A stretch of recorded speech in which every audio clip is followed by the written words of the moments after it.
Waziri Mkuu wa Israel Benjamin Netanyahu hakubaliani na mpango wa Marekani kuipatia Uturuki ndege za kivita za F-35.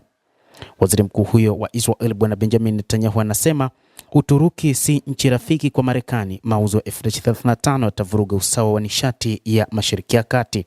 Netanyahu aliambia CNN kwamba alikuwa amezungumza na Trump kuhusu wasiwasi wake kuhusu uwezekano kwamba uuzaji huo unaweza kuvuruga usawa wa mamlaka katika eneo hilo.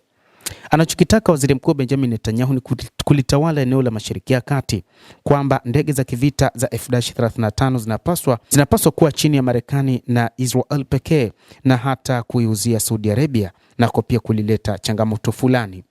Saudia ilinunua ndege hizo za kivita za F-35 kutoka nchini Marekani, lakini baadhi ya taarifa zikieleza kwamba mfumo wa ndege hizo za F-35 unatawaliwa na Marekani na wa Israel. Kwa hivyo ndege hizo hata kama watazipata, lakini bado zitakuwa chini ya udhibiti wao.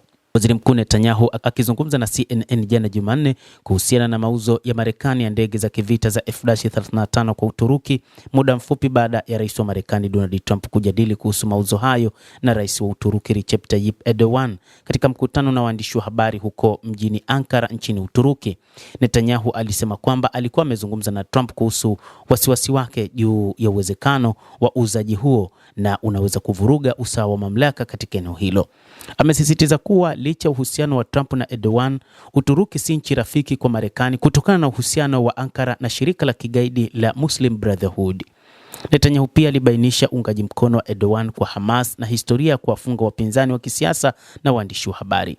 Yeye si mshirika halisi wa Marekani. Netanyahu aliendelea akiongeza kwamba Erdogan ametishia washirika wa NATO wa Amerika na ametishia mara kwa mara kuiangamiza Israel, na hivyo hapaswi kupewa silaha hizo za kivita, ndege za F-35. Waziri Mkuu huyo wa Israel Bwana Netanyahu bado ameendelea kuona kwamba baadhi ya mataifa katika Mashariki ya Kati hayapaswi kuwa na silaha hizo, kwa maana ndege hizo za kivita za F-35. Anasema Uturuki nadhani ina matarajio ya fujo.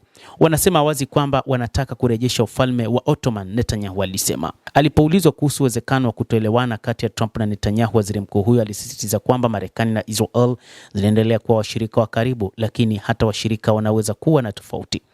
Netanyahu alisema kuwa viongozi hao wawili wanatazamana jicho kwa jicho kwenye mambo makubwa, ikiwa ni pamoja na kuipa Iran nafasi ya kutatua masuala kuhusu mpango wake wa nyuklia kwa njia ya mazungumzo. Netanyahu alimpongeza Trump kwa mchango wake katika vita na Iran. Anasema alileta jeshi kubwa la Marekani kukabiliana na adui yetu wa pamoja ambaye ni Iran, anayeimba kifo kwa Israel, kifo kwa Amerika. Netanyahu alielezea akikataa kwamba rais wa Marekani aliweka kwa nguvu usitishaji wa mapigano na Tehran juu ya Israel. Aliongeza kuwa anashaka kuhusu mkataba wa maelewano kati ya Marekani na Iran ambao ulianzisha usitishaji wa vita, lakini akasisitiza kuwa ni mapema mno kusema kitakachotokea. Mkataba au usikubali, hakika sitairuhusu Iran kuwa na silaha za nyuklia. Huu pia ni msimamo wa Rais Trump, Netanyahu aliambia CNN katika mahojiano hayo. Netanyahu hata hivyo amelaani ghasia za walowezi katika ukingo wa Magharibi. CNN pia ilimuuliza Netanyahu kuhusu matukio hivi punde ya ghasia za walowezi wa Kiyahudi katika ukingo wa Magharibi, ikimhoji waziri mkuu huyo ni hatua gani zinachukuliwa kukomesha mashambulizi dhidi ya Palestina. Netanyahu alilaani ghasia za walowezi kama ukiukwaji wa kanuni za kimsingi za Israel, akisema wananchi wetu hawawezi kufanya vurugu dhidi ya mtu yeyote. Iwapo tutalazimika kutumia nguvu, ni sheria na utulivu, ni polisi na wanajeshi ambao wanapaswa kufanya hivyo, anasisitiza. Ni makosa kwa sababu yake yenyewe. Sitaki na sikubali kukesha, na sijali kama inatosha kwa Waarabu au Wayahudi. Netanyahu aliapa kwamba licha kuenea kwa kashfa kwa Israel kwa ghasia za walowezi, matukio katika ukingo wa Magharibi yatachunguzwa. Israel ni nchi yenye uwazi, huwezi kuficha mambo. Sisi ni watu wa demokrasia ya kweli, anamalizia waziri mkuu huyo wa Israel Bwana Benjamin Netanyahu. Endelea kutufuatilia mtazamaji, na nikusihi usisahau kulike, kucomment, kadhalika kusubscribe channel yetu hii ili upate habari hizi kwa mapana kupitia The World News. Naitwa Dam Hussein. Endelea kuwa nasi wakati wote, endelea kutufuatilia.